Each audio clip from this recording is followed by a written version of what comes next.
திமுகவோட 4.5 ஆண்டு ஆட்சி எப்படி இருக்குது? உங்கள் மதிப்பீடு என்ன? மதிப்பீடு ஒரு ஆசிரியராக கேட்டிங்க அப்படின்னா 100க்கு 90 தான். அந்த ஆசிரியர்களே வீதி இறங்கி போராடிட்டு இருக்காங்களே. போராடுறாங்க. ஒரு போராட்டம் பெண்களுக்கு சரியாக போய் சேர்ந்ததா, ஆரம்பத்தில் சொன்னது வேற, அப்புறம் பண்ணது வேற அப்படின்லாம் நிறைய ஒரு குளறுபடிகள், குற்றச்சாட்டுகள், குழப்பங்கள் எல்லாமே இருக்குது. ஆனால் அதை தாண்டி இன்னைக்கு எத்தனை குடும்ப தலைவிகளுக்கு அந்த மகளிர் உரிமை தொகை அப்படின்னு போய் சேர்ந்துருக்கு. அதிமுகவில் இவ்வளோ பிரச்சனைகளுக்கு காரணமே அப்போ நடந்த குளறுபடிகள் தான். துப்புரவு பணியாளர்கள் கார்பரேட்டா தனியார் மயம் ஆக்குறதுன்னு தான் போராடினாங்க. ஆமா, ஒன்றிய அரசு கார்பரேட் மயமாக்குதுன்னா நீங்க எதுக்குறீங்க? அது திமுக கார்பரேட் மயமாக்குமானா அதை ஏன் அதை போய் ஒரு வாய் கூட திறக்கிறது இல்லை? ராஜாஜி அவர்கள் பள்ளியை மூடிட்டாங்க அப்படின்னு சொல்லுவாங்க. அதை சொல்றதுக்கு பதிலாக காமராஜர் பள்ளிக்கூடங்களை திறந்தார் அப்படின்னு சொல்லுவாங்க. எந்த பள்ளிக்கூடங்களை திறந்தார் அப்படின்னா, ஏற்கனவே சொன்னாங்க பண்ணல, இப்போ மறுபடியும் 2.0 அப்படின்னு சொல்லும்போது என்ன நடக்க போகுது? எனக்கு எப்படி சிரிக்கிறதுன்னு தெரியலங்க. இவ்வளோ நேரம் அதுதான் சொன்னேன், படிச்சு அதுதான் சொன்னேன். ஒன்றியத்துல இருந்து இன்னும் நிதி கிடைக்கலங்க. தென் மாவட்டங்கள் நடக்கிற ஆணவப்படுகொலைக்கு என்ன நடவடிக்கை எடுத்தாங்கன்னா அவங்க கேள்வி. வேங்காய் வயலாக இருக்கட்டும், தொடர்ச்சியாக ஆணவ நடந்துட்டே இருக்கு, ஒரு ஆக்ஷனும் கிடையாது. ஏன் விஜய் குரல் எழுப்பல, விஜய் இது பண்ணல, ஆனால் நீங்க என்ன பண்ணிருக்கீங்க? அதை ஒத்துக்கோ, நீங்க என்ன பண்ணிட்டு இருக்கீங்க? சரி, இப்போ இந்த ஆணவ படுகொலை அப்படின்றது இப்போ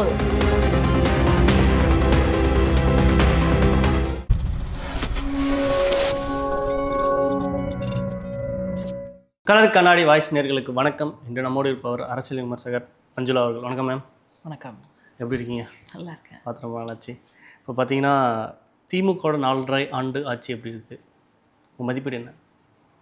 மதிப்பீடு ஒரு ஆசிரியராக கேட்டிங்க அப்படின்னா 100க்கு 90 தான் அப்படின்னு தான் சொல்லணும். ஏன் ஒரு பக்கம் 100க்கு 90ன்னு காரணம் என்ன? ஆசிரியரா அப்படின்ற மாதிரி மென்ஷன் பண்ணி சொல்கிறீங்க. ஏன்னா ஆசிரியர்கள்லாம் மார்க் போடுவாங்க அப்படின்னு ஒரு மைண்ட் செட் இருக்குது. அப்போ ஆசிரியராக நீங்கள் என்ன சொல்லுவீங்க அப்படின்னா, நான் இந்த மார்க் கொடுப்பேன் அப்படின்னு சொல்லுவேன். என்ன காரணம் அப்படின்னா, பெண்களுக்கான ஒரு நலத்திட்டங்கள், பெண்களுக்கு சரியாக போய் சேர்ந்ததா, ஆரம்பத்தில் சொன்னது வேற, அப்புறம் பண்ணது வேற அப்படின்லாம் நிறைய ஒரு குளறுபடிகள், குற்றச்சாட்டுகள், குழப்பங்கள் எல்லாமே இருக்குது. ஆனால் அதை தாண்டி இன்னைக்கு எத்தனை குடும்ப தலைவிகளுக்கு அந்த மகளிர் உரிமை தொகை அப்படின்னு போய் சேர்ந்துருக்கு. ஒழுங்காக போலன்னு தானே பொதுமக்கள் குற்றச்சாட்டுறாங்க. அதுவும் முன்னாடியே சொன்னீங்க ஆசிரியரா அப்படின்னு. அந்த ஆசிரியர்களே வீதி இறங்கி போராடிட்டு இருக்காங்களே. போராடுறாங்க. ஒரு போராட்டம் என்பது ஜனநாயகத்தினுடைய ஒரு வடிவம். போராடவே கூடாது அப்படின்னு ஒடுக்கி வைக்கிறது அப்படின்றது வேற. அப்போ திமுக அதை பண்ணுதே. அதிமுக பண்ணலன்னு எப்படி சொல்றீங்க? அதிமுகவில் இவ்வளோ பிரச்சனைகளுக்கு காரணமே அப்போ நடந்த குளறுபடிகள் தான். அதோட தொடர்ச்சியாகத்தான் அவங்க இன்னைக்கு நேற்று பண்ணன்னு சொல்லலை, இத்தனை வருஷமா நாங்கள் பண்ணிட்டு இருக்கிறோம் அப்படின்னு தான் சொல்றாங்க. இப்போ ஓரளவு அதிமுக பண்ணும் போது நீங்க தப்புன்னு சொன்னீங்களா இல்லையா திமுக சைடுல? நிச்சயமா. அப்போ திமுக பண்ணும்போது நீங்க தப்புன்னு ஏற்றுக்க மாட்டேன்றீங்க? தப்புன்னு, அதாவது அதிமுக அரசு எப்படி அவங்களுடைய கோரிக்கைகளை நிராகரிச்சதோ அந்த மாதிரி திமுக நிராகரிக்கிறது சரி அப்படின்னு சொல்லலை.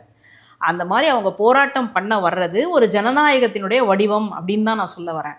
அவங்களுக்கு ஒரு தீர்வு கொடுக்குற மாதிரி இன்னைக்கு ஓய்வூதிய திட்டம் அப்படின்றத அறிவிச்சிருக்காங்க. அதையும் நம்ம எடுத்து பார்க்கணும். ஜாக்டோ ஜியோ அந்த அமைப்பை சார்ந்தவர்கள் முதல்வருக்கு இனிப்பெல்லாம் கூட கொடுத்துருக்குறாங்க. அல்வா கொடுக்கல, இனிப்பு கொடுத்து பின்னாடி அறிக்கையும் விட்டாங்க. நாங்கள் தப்பாக அதை புரிஞ்சுக்கிட்டோம், எல்லா அந்த அறிக்கையில் வர எல்லா திட்டங்களும் படிக்காமல் போயிட்டோம் அப்படின்ற மாதிரி வருத்தமும் தெரிவித்தாங்க. அது ஒன்று இருக்குது. அதே நேரத்தில் இப்போது 2003க்கு அப்புறமா இந்த ஓய்வூதிய திட்டத்தில் சில மாற்றங்கள் ஒன்றிய அரசு இப்படியெல்லாம் ஒரு நெருக்கடி கொடுக்குது. என்ன காரணம் அப்படின்னு கேட்டால், நீங்கள் ஒரு நலத்திட்டத்துக்காக ஒரு நிதியை வேண்டி நிற்கிறீங்க, அப்போது உங்களுக்கு பணம் கொடுக்கணும் அப்படின்னு சொன்னால் நீங்கள் இதையெல்லாம் செய்யணும். இப்போ நம்ம கூட சில நேரம் யார்கிட்டயாவது கடன் வாங்க போகும்போது, நீ ரொம்ப அதிகமாக செலவு பண்ணுற, நீ இதெல்லாம் கட் பண்ணாலே உனக்கு நல்லா வரும் அப்படின்னு சொல்கிறத நம்ம பார்ப்போம் இல்லையா? இதைத்தான் ஒன்றிய அரசு பண்ணுது. அப்போ இந்த சூழலில் நீங்கள் இந்த நலத்திட்டங்களை எல்லாம் முடிச்சுக்கோங்க, இந்த மாதிரி ஓய்வூதிய திட்டத்தை எல்லாம் கட் பண்ணுங்க, இந்த வருஷத்துக்கு மேலே வேலையில் சேர்ந்தாங்க அப்படின்னா அவங்களுக்கு ஓய்வூதியம் கிடையாது, அதோடு அவங்க அனுப்ப வேண்டியதுதான். அந்த ஓய்வூதியமும் எப்படி அப்படின்னா, நம்ம 10% வேலை செய்யக்கூடியவங்க ஒரு 10% போடுறாங்க அப்படின்னா அரசு ஒரு 10% போடும் அப்படின்ற முறையில் எல்லாம் கொண்டு வராங்க இல்லையா? இது எல்லாமே ஒரு கார்ப்பரேட் நோக்கத்தில் அமைக்கப்பட்டது தான். அது யாரு கார்பரேட் நோக்கில் அமைக்கப்பட்டதுன்னு சொல்லுங்க. ஒன்றிய அரசுல இருந்து. திமுக கார்பரேட் நோக்கத்திலே தான் அமைக்கலையா? அதனுடைய தொடர்ச்சியை தான் இன்னைக்கு நம்ம பார்த்துக்கிட்டே இருக்கிறோம். இப்போ நீங்க துப்புரவு பணியாளர்கள் கார்பரேட்டா தனியார் மயம் ஆக்குறதுன்னு தான் போராடினாங்க. ஆமா, ஒன்றிய அரசு கார்பரேட் மயமாக்குதுன்னா நீங்க எதுக்குறீங்க? அது திமுக கார்பரேட் மயமாக்குமானா அதை ஏன் அதை போய் ஒரு வாய் கூட திறக்கிறது இல்லை, விமர்சனம் கூட பண்றது இல்லைன்றதுனா பொதுமக்களோட ஆதங்கமாகவும் இருக்கு, இடதுசாரிகளோட ஆதங்கமாகவும் இருக்கு. நிச்சயமா. அதாவது இவங்க வந்து பண்றது எல்லாமே சரி அப்படின்னு சொல்லலை. இப்போ தூய்மை பணியாளர்கள் போராட்டம் போயிட்டுருக்கு, ஆசிரியர்களினுடைய போராட்டத்தை நம்ம பார்த்தோம். இப்படி அரசு ஊழியர்களும் வந்து போராட்டத்தில் இறங்கியிருக்கிறாங்க. இந்த மாதிரி போராட்டத்தில் இறங்கினதே தப்பு அப்படின்னு சொல்ல வரல. இந்த போராட்டத்தை அரசு வந்து ஒடுக்கக்கூடாது அப்படின்னு தான் நம்மளும் சொல்ல வரோம். அப்போது அதற்கான நிதியை எங்கேருந்து பெற வேண்டும், இந்த ஒரு கேள்வி இருக்குது. கொரோனா காலத்துக்கு அப்புறமா பட்ஜெட், அந்த கஜானா எப்படி இருந்தது அப்படின்னா காலியாக கிடந்தது. அதுக்கப்புறமா இப்படி மக்கள் நல திட்டங்கள்லேருந்து கல்விக்கான திட்டங்கள்லேருந்து எல்லாத்தையும் அறிவிச்சுக்கிட்டே வராங்க. இந்த சூழலில் நமக்கு எப்போவுமே கிடைக்கும் இல்லையா, வருஷா வருஷம் கிடைக்கக்கூடிய கல்விக்கான நிதியும் கிடைக்கல. இதெல்லாம் எங்கே போய் சொல்லி அழுவது? அப்போ இங்கெல்லாம் நமக்கு வந்து ஒரு பெரிய பள்ளத்தாக்கு மாதிரி விழுந்து கிடக்கிறோம் இல்லையா. அந்த நிதியெல்லாம் நமக்கு வந்தது அப்படின்னு சொன்னால் நிச்சயமாக இவங்க எல்லாருக்குமே வந்து அரசு கொடுப்பதற்கு தயாராக இருக்கிறது. இன்னும் கேட்டால் வாக்குறுதிகளில் சொல்லிட்டாங்க, ஆனால் நடைமுறைப்படுத்தலை. எவ்வளோ பெரிய அசிங்கம்.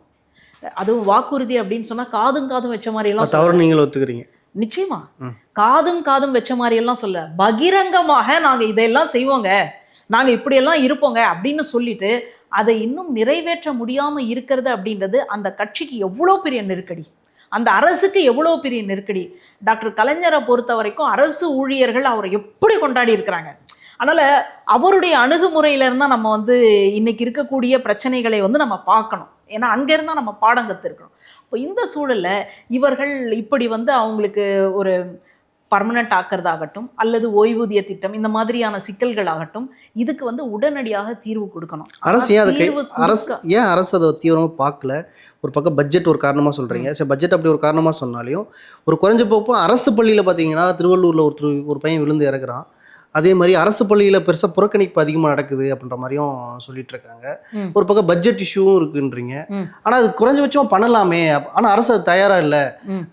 முதலமைச்சரோட இது என்ன, இந்த அவரோட ஆட்சி முடிவுக்குள்ள ட்ரில்லியன் டாலரோட கனவுல தான் போயிட்டு இருக்காரு. ஆனால் நீங்கள் ஒரு பக்கம் வந்து இல்லை ஒன்றிய அரசு தான் பட்ஜெட் ஒரு அவங்களோட திட்டங்களே இப்போ கார்பரேட் மயம் தானே போகுது. அது எப்படி ஒன்றிய அரசோட குற்றச்சாட்டு செலுத்த முடியும்?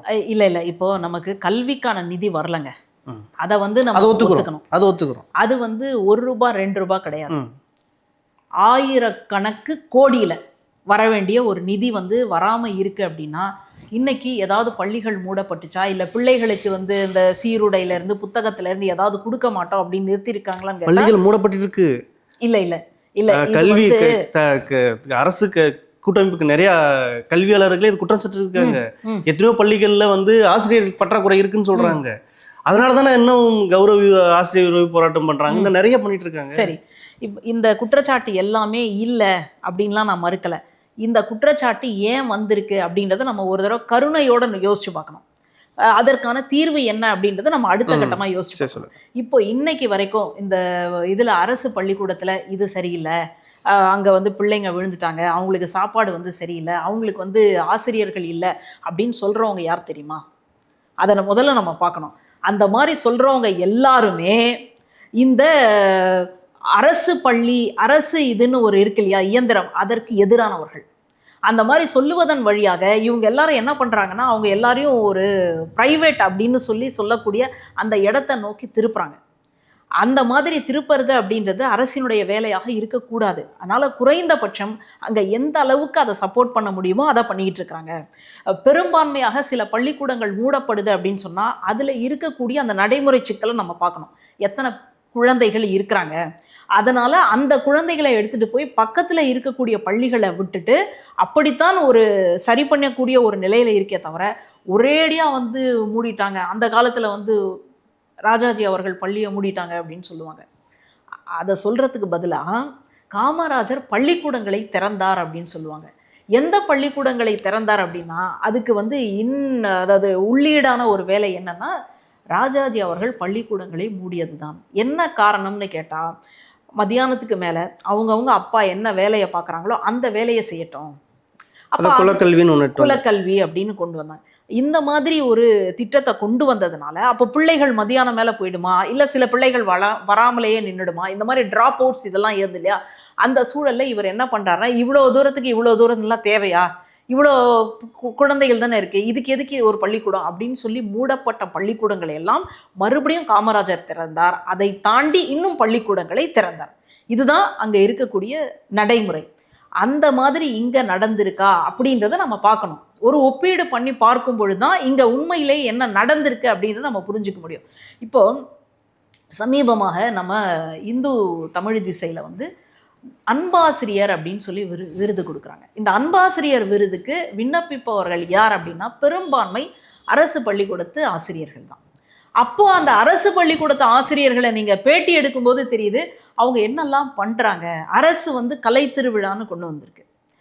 கலை திருவிழானா கல்ச்சுரல்ஸ் இப்போ நம்ம சொல்லும் பொழுது, அடுத்தது வந்து விளையாட்டுக்காக பிரத்யேகமாக ஒரு கிரவுண்ட் அமைக்கிறதுலேருந்து அவங்களுக்கு சொல்லி கொடுக்கறதுலேருந்து எல்லாத்தையும் அதற்கான எக்யூப்மெண்ட்ஸ் அப்படின்னு சொல்லுவோம் இல்லையா, அது எல்லாத்தையும் கொண்டு வந்து சேர்த்துருக்கு. அதனால் இந்த அரசு பள்ளிக்கூடம் வந்து வீணாக போயிடுச்சு, அங்கே வந்து சாப்பிடக்கூடியவங்களுக்கு வந்து சரியான சாப்பாடு கொடுக்கல, அந்த காலை உணவு திட்டத்தை அது வந்து சரியாக கொடுக்கல அப்படின்னு சொல்கிறவங்க யாருன்னா இந்த ஸ்ட்ரக்சரை வந்து உடைக்கணும்னு நினைக்கிறவங்க தான். அந்த மாதிரி நான் இன்னும் கூட வெளிப்படையாக கேட்கல. வட மாநிலத்தில் பாஜக இருக்கட்டும், இல்லை தாவேக்கா இருக்கட்டும், எதிர்கட்சிகளாக இருக்கட்டும், இந்த மாதிரி குற்றச்சாட்டு நான் மறுக்கல. ஆனால் உங்கள் கூட்டணி கட்சியில் இருக்க இடதுசாரி கட்சிகளையே இதை குற்றம் சாட்டுறாங்கன்ற அவங்களும் அப்புறம் அந்த அரசுக்கு எந்திரத்துக்கு எதிரானவங்களா? இல்ல, அவங்க இந்த மாதிரி தவறு நடக்குது அதை சரி பண்ணுங்க அப்படின்னு சொல்றாங்க. இவங்க ஒட்டுமொத்தமா இந்த அதுவே சரியில்லை. அவங்க அந்த குற்றச்சாட்டுல இருந்து நான் உங்களை பரிசீலிச்சு கேள்வி கேட்கல, இடதுசாரி கண்ணோட்டத்துல தான் உங்களோட கேள்வி கேட்கிறேன். அதுக்கு நீங்க சொல்லுங்க. அதான் நான் கூட இந்த மாதிரி நடக்கல அப்படின்லாம் நான் மறுக்கவே இல்லையே. அரசே கூட அதை மறுக்காது. இப்படி எல்லாம் இருக்குதான். ஆனா அதை எப்படி சரி பண்ணணும், ஊடகங்கள் எப்போ அது பெருசா கவனப்படுத்தி அது வெகுஜன மக்கள் கிட்ட அதை கொண்டு போகும்போது தான் அது ஒரு அந்த நடவடிக்கை மட்டும் தான் இருக்கே தவிர அதுக்காக அரசே வந்து ஒட்டுமொத்தம் பள்ளிகளை வந்து இதை அடிப்படை கட்டமைப்பாற்றும் கழிவறை வசதிகளா இருக்கட்டும் இது பயங்கர போதாமையா இருக்குன்றது தான் எல்லா கிராமங்களும் இருக்கட்டும். அதுக்காக தான் அடுத்ததா 2.0 வரப்போகுது. அந்த ஒரு இது வேலை திட்டத்துல தான் இன்னைக்கு அரசு வந்து போயிட்டு இருக்கு. இல்ல முன்ன மாதிரி வாக்குறுதி கொடுத்துட்டு திரும்ப நிறைவேற்றாம போவாங்களா இது இந்த டைமும்? அப்படி ஒரு கேள்வி வரும் இல்ல பொதுமக்களுக்கு. ஆமா, இந்த கேள்வி வந்து வாஸ்தவமான ஒரு கேள்வி தான். ஏன்னா ஏற்கனவே சொன்னாங்க பண்ணல, இப்போ மறுபடியும் 2.0 அப்படின்னு சொல்லும் போது என்ன நடக்க போகுது? அப்போ இவங்களுக்கு அதற்கான ஒரு கால அவகாசம் தேவைப்பட்டுச்சு. அந்த கால அவகாசத்துல முக்கியமா அதாவது இப்போ நம்ம மருத்துவமனையில பார்க்கும் பொழுது நோயாளிகள்ல உடனடியாக தீவிர சிகிச்சை யாருக்கு வேணும், இல்லை கொஞ்சம் நிதானமாக சிகிச்சை கொடுக்கலாம் அப்படின்றவங்கள முதல்ல கவனிப்போமா, தீவிர சிகிச்சை வேணும் அப்படின்றவங்கள முதல்ல கவனிப்போம். எமர்ஜென்சி தான். அப்போ எமர்ஜென்சியை வந்து நம்ம முதல்ல கவனிக்கும் பொழுது அந்த மாதிரி தான் இன்னைக்கு வந்து அரசு வந்து இந்த திட்டங்களை போட்டு அதற்கான துரித வேலைகளை பார்த்துட்டு இருக்கு. அதற்காக இவங்களை வந்து கைவிட்டுடுச்சு அப்படின்னு சொல்ல வரல. கொஞ்சம் கால அவகாசம் தேவைப்படுது. இத்தனை வருஷம் ஆயிடுச்சே இன்னும் கூட கால அவகாசம் தேவைப்படுதா அப்படின்னு கேட்கக்கூடியது வாஸ்தவமான கேள்வி. நான் இல்லைன்னா மறுக்கல. ஆனாலும் கூட இங்க இருக்கக்கூடிய நிதி நெருக்கடி அதன் காரணமாக அதற்கு இன்னும் கொஞ்சம் கால அவகாசம் தேவைப்படுது. அதனால அரசு வந்து இப்படி போராடக்கூடிய மக்களை கைவிட வேண்டும் அப்படின்னு ஒரு நாளும் நினைக்கல, ஒரு நாளும் நினைக்காது. அப்படி நினைக்கக்கூடிய அரசா இருந்தா கூட இருக்கக்கூடிய கம்யூனிஸ்ட் தோழர்களாகட்டும் அல்லது கூட்டணி கட்சியில இருக்கக்கூடிய கட்சிகளாகட்டும் நிச்சயமா அப்படி விட்டுறாது. இப்படி ஒரு பக்கம் இருக்கையில் பாஜகவும் திமுகவும் கூட்டணி இருக்கு அப்படின்ற மாதிரி தாவேக்கா சைடெலாம் இருக்கட்டும் இல்லை பல கட்சிகள்லாம் சொல்கிறாங்க, அதை எப்படி பார்க்குறீங்க? எனக்கு எப்படி சிரிக்கிறதுன்னு தெரியலங்க. இவ்வளோ நேரம் அதுதான் சொன்னேன், படித்து அதுதான் சொன்னேன். ஒன்றியத்திலேருந்து இன்னும் நிதி கிடைக்கலங்க. சரி, நீங்கள் எல்லாம் கிளாரிஃபிகேஷன் பண்ணிட்டீங்க. இதையும் மீறி குற்றச்சாட்டு செலுத்துறது எப்படி பார்க்குறீங்க? அப்படி ஒருவேளை அவங்களுக்குள்ள ஒரு கூட்டணி இருந்திருந்தா மதுரையில் இந்நேரம் மெட்ரோ ரயில் வந்திருக்கணும், கோயம்புத்தூரில் ஒரு மெட்ரோ ரயில் வந்திருக்கணும்.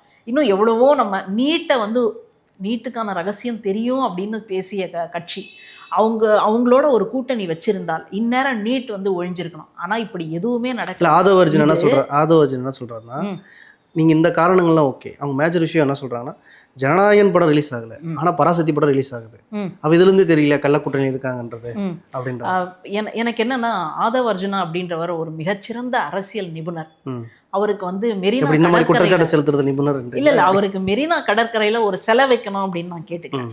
என்னன்னா இவருக்கு முதல்ல ஒரு கட்சியினுடைய அந்த செயல்பாட்டில் இருந்து அதுலேருந்து இவர் பாடம் படிச்சுக்கிட்டாரா? திமுகவில் இருந்தேன்றாரு, அங்கே வந்து தேர்தல் உத்திகளை நான் தான் பண்ணேன் அப்படின்றாரு, ஒரு ஸ்ட்ராட்டஜியாக நான் தான் இருந்தேன் அப்படின்றாரு. அப்புறம் அங்கேருந்து விசிகாவுக்கு வந்தார். சரி விசிகாவிலையாவது இருக்கிறீங்களா, ஆஹா ஒரு தலித் தலைவனாக கூடாதா அப்படின்லாம் ஒரு கொந்தளிச்செல்லாம் பேசினார். இன்றைக்கி வந்து தாவேக்கால வந்துட்டு திரும்ப அவர்கள் பின்னாடி 20 பேர் தான் இருக்கிறாங்க அப்படின்னு சொல்லி பேசுறாரு. இல்லை அப்படி அவர் சொல்லலைன்னு திரும்ப அதுக்கு மன்னிப்பும் கோரினாரு. 20 பேர் தான் வந்து இருக்காங்க, திமுக ஆதரவு மனநிலை கொண்டவராக இருக்காங்கன்ற மாதிரி தான் அவர் சொன்னதா வந்து அவரோட வலைதளத்தில். அதுதான் சொல்லலாம். ஆனா 20 பேர் தான் அப்படின்னு ஒரு வாயிலிருந்து வந்துருச்சு இல்லையா, நான் அந்த இடத்துல இருந்தா நம்ம அதை மன்னிப்புல இருந்தா நம்ம பார்க்கணும். சரி அதெல்லாம் நீங்க பெருந்தன்மையோட நீங்க மன்னிச்சுக்கோங்க, விட்டுருங்க. இப்போ இந்த மாதிரி ஒரு இடத்துலையும் அந்த போதாமையின் காரணமாக அவர் வெளியில வரார். அவர் வெளியில வந்ததனுடைய ரகசியம் என்ன, மக்களுக்கு உழைக்கணும் அப்படின்னு நினைச்சு வெளியில வந்திருக்காரான்னு கேட்டா இல்லை. அப்போ அவருக்கு ஒரு ஆதாயத்தை தேடி வெளியில வந்திருக்காரு. இப்போ இவர் சொல்லக்கூடிய இந்த குற்றச்சாட்டையும் நான் எப்படி பார்க்குறேன் அப்படின்னா, இதுல ஒரு ஆதாயத்தை அவர் தேடிக்கிட்டு இருக்காரு. ஜனநாயகன் படம் வெளியில வரல, ஆனா பராசக்தி படம் வெளியில வந்துருச்சு. பராசக்தி படத்துக்கும் தணிக்கை குழுவில் போட்டாங்களா போடலையா? தணிக்கை குழுவினர் பார்த்து இந்த காட்சி இருக்கக்கூடாதுங்க, தீ பரவட்டும் இருக்கக்கூடாதுங்க, இந்த வசனம்லாம் மியூட் ஆகும், 24 கட்டு சொன்னாங்க. அந்த கட்டையெல்லாம் அந்த படக்குழுவினர் பண்ணாங்களா இல்லையா? பண்ணாங்க. அப்போது நீதி பரவட்டத்துக்கு பதிலாக என்ன மாற்றினாங்க அப்படின்றது எல்லாத்தையும் நம்ம பார்த்துட்டோம். அதாவது தீ பரவட்டும் பதிலாக நீதி பரவட்டும் அப்படின்லாம் மாற்றினாங்க, எல்லாத்தையுமே நம்ம பார்த்தோம். இதே நடைமுறை தானே ஜனநாயகனுக்கும். இதுக்கு முன்னாடி நடித்த படங்கள் வெளியில் வரும்பொழுதும் இதே தானே. ஆனால் அப்போல்லாம் எதையுமே கோர்ட்டை நோக்கி போகாத இந்த தலைவன், இந்த நட்சத்திர நாயகன், இந்த தடவை மட்டும் ஏன் கோர்ட்டை நோக்கி போனார்? நான் என்ன கேட்குறேன், இந்த படத்துக்காக அந்த தயாரிப்பாளர் எவ்வளோ கோடியாக கொட்டி வச்சுருக்காரு. அந்த கோடியாக கொட்டின பணம் வந்து அப்படி மரத்தில் காய்ச்சுது அப்படின்னு பறிச்சுட்டு வந்தாரா? ஏதோ ரொட்டேஷன்லாம் இருக்கும். அப்போது அந்தந்த படம் அந்தந்த நேரத்தில் வெளியில் வந்தால் தான் அதுலேருந்து உங்களால் ரிட்டன் எடுக்க முடியும். இவ்வளவும் தெரிஞ்சிருந்தும் கூட அந்த ஜனநாயகன் படத்தில் தணிக்கை குழுவினர் சொன்னதை வந்து நான் கேட்க மாட்டேன், நான் நேரடியாக நீதிமன்றத்தில் பார்க்குறேன் அப்படின்னா நீங்கள் நீதிமன்றத்தில் பார்த்துக்கோங்க அப்படின்னு தணிக்கை குழு விட்டுடுச்சு. அதுக்கு கூட தமிழ்நாட்டினுடைய முதல்வர் ஒரு ட்விட்டு போடுறார். என்ன ட்விட்டரில் வந்து என்ன போடுறார் அப்படின்னா, இதுவரைக்கும் தேர்தல் ஆணையம், சிபிஐ, இடி, அமலாக்கத்துறை இதுதான் பாஜகவோட கூட்டணியில் அதோட இதில் இருந்ததுன்னு பார்க்குறோம். கடைசியில் தணிக்கை குழுவும் இப்போது ஒன்றிய அரசினுடைய கட்டுப்பாட்டில் தான் இருக்கு போல இருக்கு அப்படின்னு சொல்லி அவர் ட்வீட் போடுறார். அவர் போட வேண்டிய அவசியம் என்ன? இப்போ நீங்கள் சொல்கிற மாதிரி ஆதவ அர்ஜுனா அவர்கள் சொல்லுவது போல முதலமைச்சர் தன்னை ஜனநாயகனை காட்டிக்கிறதுக்கு கூட அப்படி பண்ணியிருக்கலாம். இல்லை, தணிக்கை குழுவை தான் அவர் கண்டித்து பேசுகிறார். அப்போ தணிக்கை குழு அப்படின்றது சுதந்திரமாக இயங்காமல் ஒன்றிய அரசினுடைய அழுத்தத்தின் பேரில் இயங்குதா அப்படின்னு சொல்லி கேட்குறார். வெளிப்படையா அவர் பேசுகிறார் இல்லையா, அந்த ஜனநாயகனுடைய நாயகன், இந்த தமிழ்நாட்டினுடைய அப்பழுக்கற்ற ஒரு தலைவன், தூய சக்தி அப்படின்னு தன்னை சொல்லிக்கிறார் இல்லையா, அந்த தலைவன் ஒரு வார்த்தை பேசணும்ல. உங்களுக்கு ஒரு பிரச்சனை அப்படின்னும் போது நீங்களே வாயை திறக்கல அப்படின்னா அப்போ இந்த மண்ணுக்கான பிரச்சனைக்கு யார் வாயை திறக்க போறாங்க அப்படின்ற ஒரு கேள்வியில தான் இன்னைக்கு வந்து நம்ம தொக்கி நிற்கிறோம். அதனால பராசக்தி வெளியில வந்ததுக்கு அந்த படக்குழுவினர் செய்த பணிகள் என்ன, ஜனநாயகன் வெளியில வராததற்கு அந்த படக்குழுவினர் மேற்கொண்ட முயற்சி என்ன அப்படின்றத நீங்க ஒப்பிட்டு பார்த்தாலே தெரிஞ்சிடும். சரி, இப்படி ஒரு பக்கம் இருக்கட்டும் மேம், இந்த ஜனநாயகன் அதை ஒரு பக்கம் இஷ்யூ இருக்கட்டும். சட்ட ஒழுங்கு எப்படி இருக்குது? தொடர்ச்சியாக பார்த்தீங்கன்னா சவுத் மாவட்டங்களில், தென் மாவட்டங்களில் தொடர்ச்சி ஆணவப்படுகொலை நடக்கிறது. அதே சமயம் பெண்களுக்கு பாதுகாப்பு இல்லைன்ற குரலை எழுப்புறது. இது என்ன நடவடிக்கை எடுத்திருக்காங்க? அதாவது முதல்வர் வந்து ஒவ்வொரு வீடாக போய் ஆண்களோ பெண்களோ அவங்க கிட்டலாம் கத்தி அப்புறம் இந்த பொருள்லாம் கொடுத்துட்டு இதெல்லாம் நீங்கள் செய்யுங்க அப்படின்னு சொல்லிட்டு வராரோ தெரியல. இப்போ நீங்கள் கேட்கும்போது எனக்கு அப்படியான ஒரு சந்தேகம்தான் வருது. நீங்கள் வந்து ஒன்றிய அரசு சொல்லக்கூடிய இந்த நம்ம இது சொல்லுவோம் இல்லையா, குற்றம் பற்றிய ஒரு புள்ளி விவரம், அதில் எடுத்து பார்த்தீங்க அப்படின்னா தமிழ்நாட்டினுடைய நிலை என்னவா இருக்குது, பாஜக ஆளக்கூடிய மாநிலத்தினுடைய சட்ட ஒழுங்கு. இல்லை மேம், நான் என்ன கேட்குறேன்னா, ஏன் கம்பேரிட்டிவ் பண்ணுறீங்க? இது தப்பு ரைட்டு, இதுக்கான நடவடிக்கை என்ன, ஆக்ஷன் என்ன, அதெல்லாம் அதுதான் இங்கே இருக்கிற ஜென்சி கிட்டுன்றவங்க எக்ஸ்பெக்ட் பண்ணுறாங்க. சரி, நீங்கள் ஏதாச்சும் நீங்கள் ஒரு விவாதங்களாக இருக்கட்டும், டிவி சேனல்ஸாக இருக்கட்டும், இந்த மாதிரி கம்பேரிட்டிவ் வார்ஸ்லாம் அவங்க லைக் பண்ணுறதே இல்லை. இது சரி, இது தப்பு, இதுதான் அவங்க எக்ஸ்பெக்ட் பண்ணுறாங்க. தென் மாவட்டங்கள் நடக்கிற ஆணவப்படுகொலைக்கு என்ன நடவடிக்கை எடுத்தாங்கன்ற அவங்க எங்களுக்கு கேள்வி. வேங்காய் வயலாக இருக்கட்டும், தொடர்ச்சியாக ஆணவப்படுகொலை நடந்துகிட்டே இருக்கு, ஒரு ஆக்ஷனும் கிடையாது. ஏன் விஜய் குரல் எழுப்பல, விஜய் வந்து இது பண்ணல, ஆனால் நீங்கள் என்ன பண்ணியிருக்கீங்க? அதை ஒத்துக்கோ, நீங்கள் என்ன பண்ணிட்டு இருக்கீங்க? சரி, இப்போ இந்த ஆணவ படுகொலை அப்படின்றது இப்போ 21 திமுக ஆட்சிக்கு வந்ததுக்கு அப்புறம் தான் நடக்குதா? அதை சொல்லணும் இல்லையா? அப்போ இது வந்து ரொம்ப வருஷமா நடந்துகிட்டு இருக்கு. இது வந்து அந்த மண்ணில் வந்து புண்ணு மாதிரி வந்து வளர்ந்துருக்கு. இல்லை மேம், அதிமுக பீரியட்லேருந்து நடக்குது மேம், அது மாற்றுக்கிறதுக்கு. இந்த பீரியட்ல நீங்க என்ன ஆக்ஷன் எடுத்தீங்க? அது உங்களால ஒட்டுமொத்தமாக கிளியர் பண்ண முடியாது. ஆனா நம்ம சமூக நீதி சொல்லிக்கிறோம், என்ன எடுத்தீங்கன்றதான் என்னோட கொஸ்டின். சமூக நீதி கண்காணிப்பு குழு அப்படின்னு ஒண்ணு இருக்கு. அதை தாண்டி பள்ளிக்கூடங்கள்ல மாணவர்களுக்குள்ள நடக்கக்கூடிய பிரச்சனை இருக்கு பாருங்க, அதை வந்து எப்படி தடுத்து நிறுத்தணும் அப்படின்றதுக்காக நீதி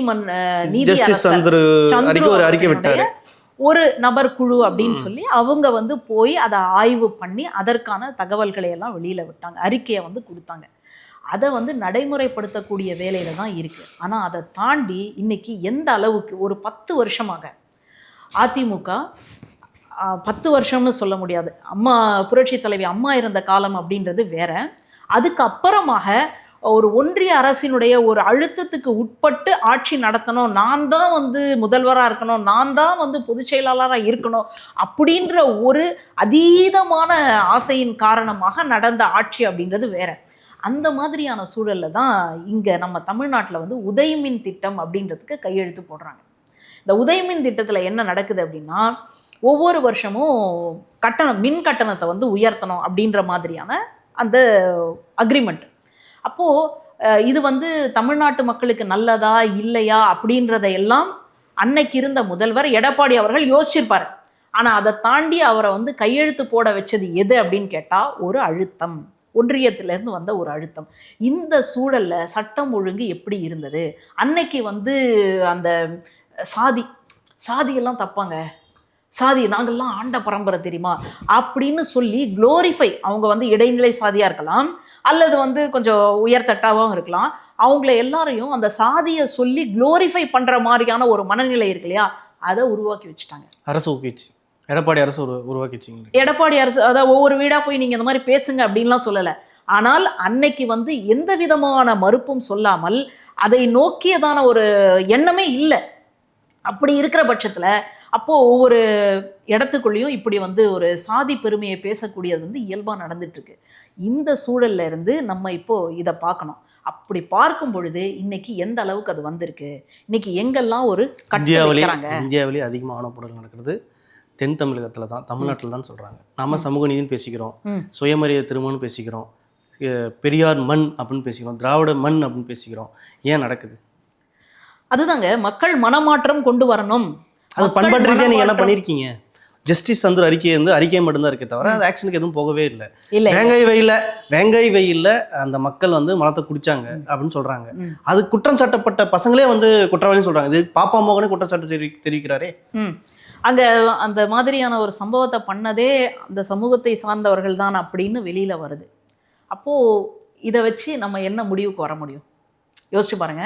பாதிக்கப்பட்டவங்களும் அவங்க தான், செஞ்சவங்களும் அவங்க தான் அப்படின்னு நமக்கு வந்து ரிப்போர்ட் வரும் பொழுது நம்ம யார் பக்கம் நிற்க முடியும்? எப்படி வந்து நீங்கள் அந்த இடத்துல தண்டனையை கொடுப்பீங்க அப்படின்னு ஒரு இடம் இருக்கு இல்லையா? இந்த ஒரு சின்ன அந்த கண்காணிப்புன்னு பார்க்குறோம் இல்லையா, அந்த இடத்துல தான் இன்றைக்கி அரசு வந்து கொஞ்சம் கவனத்தோடு செயல்படுது அப்படின்னு தான் நான் புரிஞ்சுக்கிறேன். அதனால் அதாவது யார் இந்த வேலையை செஞ்சாங்க அப்படின்றத அவங்களே சொல்லும் பொழுது, அவங்களே ஒப்புக்கும் பொழுது அரசு என்ன செய்ய முடியும் அப்படின்றது தான் என்னுடைய கேள்வி.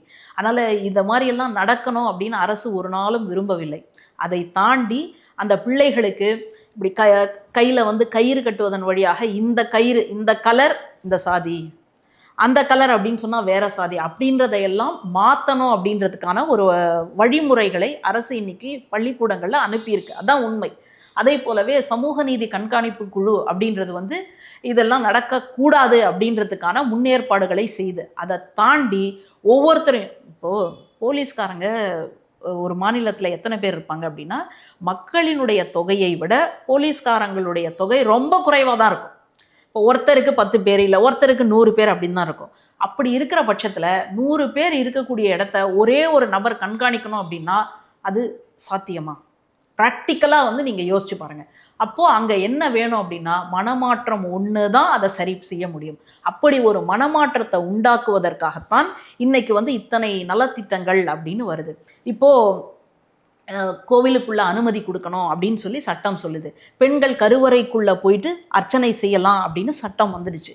அதை நடைமுறைப்படுத்துறதுல எவ்வளோ சிக்கல் இருக்கு, யார் யார் வந்து முட்டுக்கட்டையா நிற்கிறாங்க, அதுக்கு வந்து யார் இந்த நம்ம ஸ்டேன்னு ஒன்று வாங்குறோம் இல்லையா, அந்த ஸ்டே வாங்கினது யாரு, இப்படி பல்வேறு சிக்கல்கள் அதில் இருக்கு.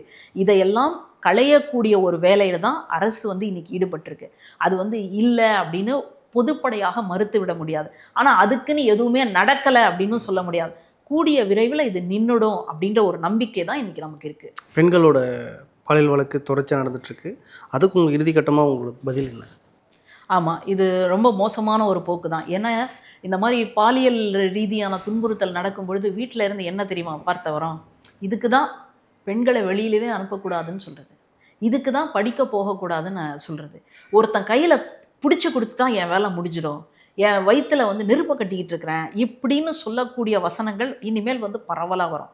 அப்போது அதை தடுத்து நிறுத்தணும் அப்படின்னு சொன்னால் இந்த பாலியல் சார்ந்த குற்றங்களுக்கு போக்சோ சட்டம் வந்தாச்சு, வேற வந்துட்டு வன்கொடுமை தடுப்பு சட்டம் அதெல்லாம் கூட வந்தாச்சு.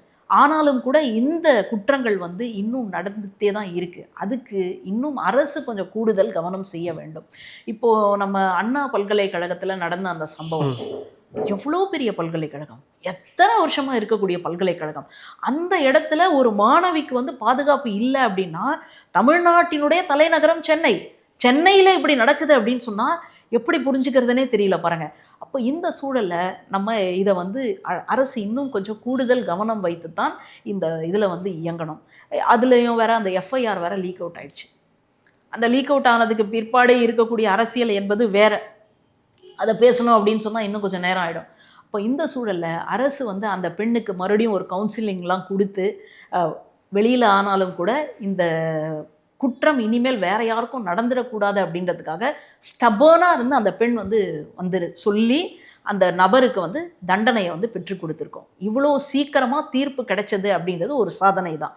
இது இனிமேலும் தொடரக்கூடாது. இந்த பாலியல் சார்ந்த வழக்குகளுக்கு கூடிய விரைவில் முற்றுப்புள்ளியை அரசு வந்து வைக்க வேண்டும் அப்படின்றதான் நம்முடைய கோரிக்கை. வட மாநில தொழிலாளருக்கு பாதுகாப்பு இல்லை பண்ணுற மாதிரி ஒரு குரல் எழுந்துகிட்டே இருக்குது. அடையாரில் வந்து ஒரு குடும்பமாக இது பண்ணுது, அப்புறம் ரீல்ஸ் போட்டு பிள்ளைங்க வந்து ஒரு ரயிலில் வந்து ஒரு வடைந்தறி தாக்கப்பட்டது, இதெல்லாம் எப்படி பார்க்குறீங்க? இது வந்து சட்டம் ஒழுங்கு அப்படின்றது ரொம்ப பெரிய ஒரு சொல். அது சட்டம் ஒழுங்கு அப்படின்றத நீங்கள் குடும்பத்துக்குள்ளே நடக்க பிரச்சனை, கொடுக்கல் வாங்கலில் வரக்கூடிய பிரச்சனை, ஒருத்தருக்கு வந்து ஒரு வீடு அல்லது வந்து ஒரு வேலையை வந்து காட்டி கொடுக்கறதுல வரக்கூடிய பிரச்சனை, இதுக்கெல்லாம் சட்டம் ஒழுங்கு அப்படின்ற இவ்வளோ பெரிய கனமான சொல்லை நீங்கள் சொல்லவே கூடாது. எங்கே வேணாலும் நடக்கும். இப்போ ஒரு வீட்லேயே 4 பிள்ளைங்க இருக்குது அப்படின்னா ஒரு பிஸ்கெட்டுக்கு வந்து 2 அடிச்சுக்கும், ஒன்று மேலே இருந்து கீழே தள்ளி விடும், இதெல்லாம் வந்து சாதாரணம், சகஜம்தான். அதை நடக்காமல் பார்க்கணும் அப்படின்றது முக்கியம்தான், அதை வந்து இல்லைன்னு மறுக்கலை. அதுக்காக வட மாநிலத்தவர்களுக்கு வந்து இங்கே அச்சுறுத்தலாக இருக்கு அப்படின்னு பேசுறது என்பது பிரதமர் செய்த பிரச்சாரத்தை போல இருக்கு. பிரதமர் வந்து பேசக்கூடிய அந்த வெறுப்பு பேச்சு இன்னைக்கு எந்த அளவுக்கு சதவீதத்துக்கு உயர்ந்திருக்கு அப்படின்னு ஒயர் போன்ற பத்திரிகைகள்லாம் நமக்கு சொல்லுது இல்லையா? அப்படி இல்லை. அப்போது இங்கே இருக்கக்கூடியவங்களுக்கு இந்த மண்ணை நம்பி வந்தவங்களுடைய வாழ்க்கையும் நம்ம பாதுகாக்கணும். இல்லை, வட மாநில தொழிலாளர்களை வந்து இப்படி ஒரு மனநிலையை பார்த்தாலே ஒரு வெறுப்பாகிறது, பார்த்தாலே இவன் திறனாக இருப்பான், இல்லை பார்த்தாலே வந்து இவன் ஒரு மோசமான பையனாக இருப்பான் அப்படின்ற மாதிரி ஒரு இருக்குல்ல. இது சீமான ஒரு பங்கு இருக்கா சீமானுக்கு? நிச்சயமா. இப்போ இதை வந்துட்டு யாரெல்லாம் பண்ணுறாங்க அப்படின்னா, இந்த தமிழ் இது திராவிடன் அப்படின்னு சொல்லி அரசியல் பேசுகிறவங்க தப்பு அப்படின்னு பேசுகிறாங்க பாருங்க, அவங்க தான் இதை வந்து செய்கிறாங்க. இந்த வட மாநிலத்திலிருந்து வந்திருக்காங்க அப்படின்னா வயிற்றுப்பாட்டுக்கே இல்லாமல் தான் வந்திருக்காங்க. அவங்கள நீங்கள் மனுஷனாக மதிக்கணுமா மதிக்கக்கூடாதா? ஆனால் அவங்கள பற்றி நீங்கள் என்ன மாதிரியான ஒரு பிம்பத்தை கொடுக்குறீங்க? இங்கே இருக்கிறவனுடைய வேலையை பறிச்சுட்டு போகிறான் சொல்கிறாங்களா? அப்புறம் இங்கே வந்துட்டு இருக்க இடத்தையெல்லாம் அவனே வாங்கிடுறான், இப்படின்னு பல்வேறு இதை வந்து வைக்கிறாங்க. இன்னும் கேட்டால் ஒருத்தர் பாஜகவை சார்ந்த ஒரு நபர் ஆன்லைனில் என்ன பிரச்சாரம் பண்ணுறார் அப்படின்னா, பீகார் மக்களை வந்து தமிழ்நாட்டு மக்கள் அடிச்சிட்டாங்க, அவனை அடித்து துன்புறுத்தக்கூடிய ஒரு காட்சியை வந்து வைரல் பண்ணி விட்டு இப்படி வந்து நடக்குதுன்னு, கடைசியில் யாருன்னு பார்த்தா இந்த நபர் அப்படின்னு தெரிஞ்சு அவருக்கு சரியான ஒரு தண்டனை கிடைக்குது அப்படின்னு சொல்லி பார்க்குறோம். அப்போது ஒரு அரசு வந்து எல்லாரையும் ஏற்றுக்கொண்டு சமமாக சமத்துவத்தோடு சமூக நீதியோடு நடக்கணும் அப்படின்னு நினச்சா, இந்த மாதிரி வந்து பச்சை தமிழன் நான் தான் இந்த மண்ணினுடைய யார் இந்த மண்ணை ஆள முடியும் அப்படின்னு சொல்லி பேசக்கூடியவர்கள் பிரிவினைவாதம் அப்படின்றத தொடர்ச்சியாக இந்த மண்ணில் கொண்டு வந்து கொட்டிகிட்டே இருக்கிறாங்க. அதாவது ஒரு குடம் நிறைய பால் இருக்குங்க, அதில் ஒரே ஒரு துளி தான் விஷம், ஆனால் என்னாகும், ஒட்டுமொத்த பாலும் காலியாயிடும் இல்லையா? அந்த மாதிரி தான் இவங்க வந்து பண்ணிட்டு இருக்காங்க அப்படின்றத நான் இந்த இடத்துல பதிவு செய்கிறேன். நிறைய தகவலை பகிர்ந்துட்டு மற்றொரு பதிவு சந்திப்போம்.